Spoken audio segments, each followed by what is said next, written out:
So, but we had a caller last time that was asking about door-to-door phone sales from energy companies. And, well, first of all, door-to-door sales in general is tough. I mean, it's tough. A different time. I mean, you hear all it's just a different time than it was years ago. I was going to say, it used to be that the Fuller Brush Man, at least where I grew up, the Fuller Brush Man would come around and we expected that sale. Door-to-door sales, though, can be really tough, and they seem to target particularly older neighborhoods, and it's difficult when you have someone standing on your doorstep to conduct business. You feel there's a lot of pressure there. So folks have called us to say, what are my rights? What are some tips when it comes to this sort of sales piece? If I like something, how do I proceed? If I don't like something, how do I tell somebody to get off my property, and what does that mean? So we have 4 tips that we want to give people. The first is to really listen to what the salesperson is selling you. There's a lot of high-pressure sales when it comes to door-to-door sales, and you want to listen to tone. You want to take a moment to really understand what it is that they're selling, and if this is a high-pressure environment. If it is high pressure, you need to get out of it. You want some time to think about it. And that actually leads in to the next tip.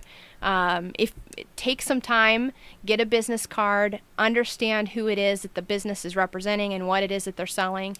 If it's a great deal today, it'll be a great deal tomorrow. You shouldn't feel like you have to act on that right at that moment. So take some time to close that sale. Don't have to do it right there. And then verify. Go back and go to bbb.org, call some other agencies to see, is this person who they say they are? Call the number that they've listed and make sure that really is the case. And the last one is to know your rights. I don't think a lot of people understand that the Federal Trade Commission allows you, if you are in a door-to-door sales, you have a 3-day cooling off period. So in that 3 days, if you did sign the contract and then you think, oh my gosh, someone came and approached me and I signed something that I probably shouldn't have, or I'm having some remorse, within those 3 days you can ask for a refund. Really? Yep. On any contract? On door-to-door. On door-to-door contract. It has to be a purchase over $25. So if a kid comes by and sells you a $5 candy bar, that doesn't work. I often have remorse after I buy candy bars, but those don't count. So it has to be over $25. And then you have to contact that person in the receipt. You have to use your receipt, contact the salesperson, say that you want a refund. And then they have to give it. The refund has to be back to the company has to give the refund to the consumer within 10 days. Some phone lines. So let's take a phone call right now from Rob on line 3. Hey, Rob, what's up? Hey, good morning, Judd. On the topic of the door-to-door sales and cancellation of a purchase, maybe she can correct me if I'm wrong, but I think that is not just what you would think of door-to-door where people are walking around and knocking on your door, but it also includes salespeople who come to your house who you've even maybe invited, say like a roofer, or a window or siding guy. You've got 3 days to cancel that with no penalties, as far as I understood. Is that correct? That's my understanding, but my research was specifically when someone comes to your door unannounced. But it's my understanding. I would want someone to verify that, and I can verify that and get it back to WJOB to let listeners know. But last time she was here, somebody called in and asked kind of a specific question about door-to-door contracts and so forth. Right. So she was getting so she's getting back on that. I've never heard that on the 3-day thing. That's when Gail brought that up. I'm like, really? But I used to sell windows, and I know that we had, now this was 15, 20 years ago, but we had the that 3-day waiting period before we put through the custom order, because the customer could cancel. I just didn't know that the law was still in effect. I thought that had changed. But now that she's saying it, it makes me wonder if the law's still in effect for that as well. Well, Alexis will be here tomorrow. We'll tell her she's got a little homework to do tonight. How's that sound? All right. All right, thanks a lot. Talk to you. Thanks. 219-845-1100. Let's go to DFH on line 6. Hey, Dave, what's up? Morning, Jed. Hey, I actually used the BBB a few weeks ago. I did a national, all these companies you see online and these companies you see on television promising to clean your computer up and make it run faster.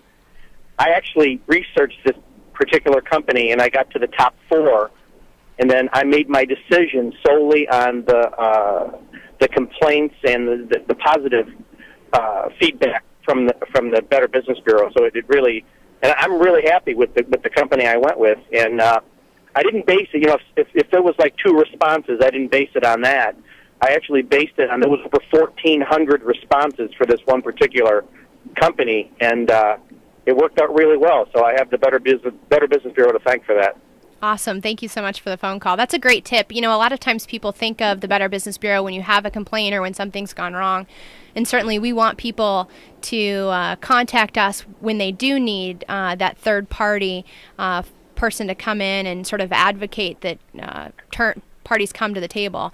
But we also, the best part of my job is when I get a handwritten note from a consumer who says, this business helped me, and I checked with bbb.org, you guys had some information about them, or even sometimes maybe you didn't, but I want to share this experience that I had with this local business, and that's a great feeling. We pass that on to businesses. So if you do have a company that has just gone above and beyond, or even just did what they said that they were going to do, take some time and let people know. Seems like a rarity when a company actually does what they say they're going to do. To me, that's not being extraordinary. That's what they should be. Absolutely. And folks who are accredited, we have business standards, and that's one of the things that one of the standards that we have in there is that if you say you're going to do something, you need to do it.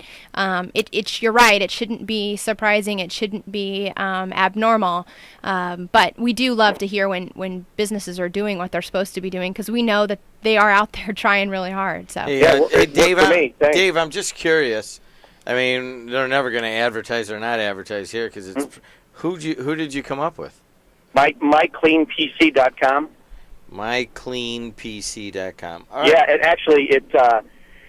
it evaluates everything and it breaks it down to 6 different categories, and I could actually use it on a daily basis up to for 1 year. I could do it on a daily basis or a weekly basis, however I want to schedule it. And how much was it? It's made. Pardon me? How much was it? It's $34.95. All right, man. And it makes a noticeable difference in cleaning up all the junk that's in there.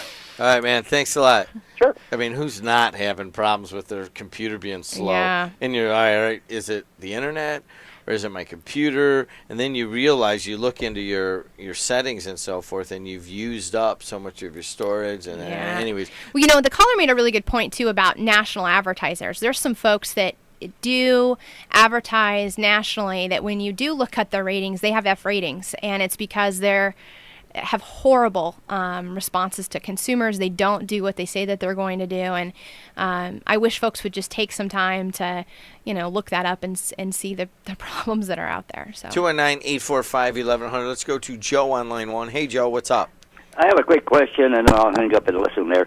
From time to time, you'll get notices from different people there pertaining to gas and electricity, and please choose us and lock in a certain price. And is that good or bad? And I'll hang up and listen. Say that again now. Explain yourself a little more. Sometimes you'll get notices. Hey, choose us to supply you with gas at a cheaper price, but lock it in at that price. So what happens? Stay on the line, Joe. So what happens, Joe, is that they're participating in something called the NIPSCO Choice Program. And this was actually a call that we received the last time I was on the air. And I went and talked to NIPSCO and talked to some of the suppliers.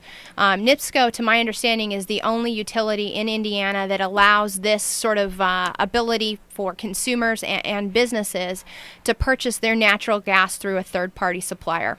So you could say, I want to go with one of their suppliers. On the commercial side, there's a supplier called CenterPoint Energy, and I'm going to, through CenterPoint, purchase my natural gas at a particular rate. Gas is purchased in the therms, and they sell it to you on a future, so you're buying a commodity. So you say, I think that gas prices are going to go up, so I'm going to buy it at what I think will end up being a lower rate and locking it in for 6 months. The challenge with that is you don't know what's going to happen in the market, particularly in the commodities market, and you're taking a gamble that that's going to pay off. Businesses, particularly large businesses, do this or lock in a portion of this as a way to hedge costs. consumers on the residential side have options to do this, and there's 15, I believe, approved suppliers through the NIPSCO Choice Program. NIPSCO still delivers the natural gas, they still maintain the pipes, all of that, but you're buying it from a third party. It's one of those things that I consider myself a pretty educated consumer, and if I were going to do this in my home, I'd spend a lot of time really looking at and investigating what I thought was going to happen in the commodities market, because you are buying futures of something and you're locking it in, and depending on your contract, you would pay a cancellation fee, or you may need to pay different rates at different times, and you really want to take some time to understand that contract. Could it save you money? It could. NIPSCO would tell you that they're the lowest, it's door to, they're not making any money on the actual sale of the gasoline, of the natural gas. But it's really something to look into. I've heard from businesses that do purchase it from one of the suppliers, and they say that they're saving lots of money. Again, they've taken that bet and have that has worked out for them. So let me let Joe go. Joe, good enough explanation? Yes, thank you very much. Thanks. I mean to cut you off. I know that he wanted to move on, no, but it's fine. So I did not know there's 15 basically third-party suppliers, but they're not supplying their own gas. They're supplying NIPSCO gas. But they've made the... they purchase it from another supplier. So they may, for instance, CenterPoint is a utility down, I believe, in Texas. They have a lot of their own refineries. They buy that, and then you're contracting it through them. So they may not necessarily buy it from NIPSCO per se. NIPSCO's the one that's delivering the lines. So they're using the NIPSCO delivery system. They are. To deliver somebody else's natural gas or NIPSCO's natural gas. Right, depending on who their supplier is, yeah.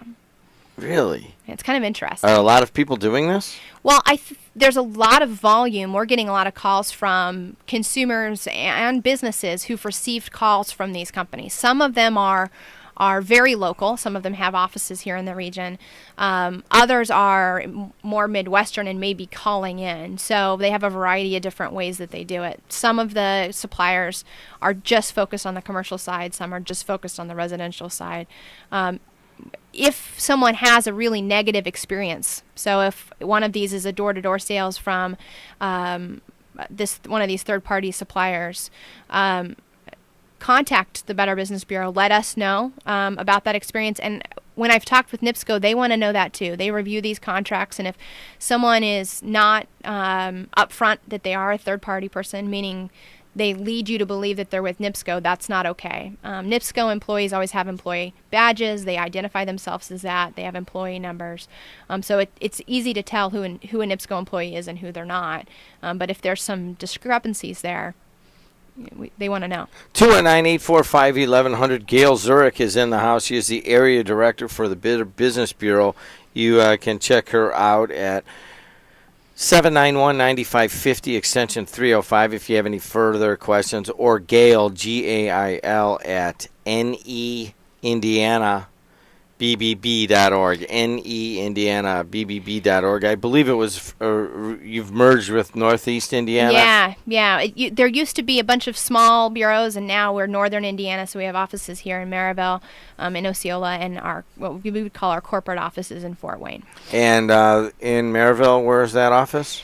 I get to stare out my window at asparagus every day. So. Okay, so it's at 7800 block of Broadway, basically. Absolutely. Let me give the 800 number, too, so that if folks want to file a complaint or get some more information, and that 800 number is 1-800-552-4631.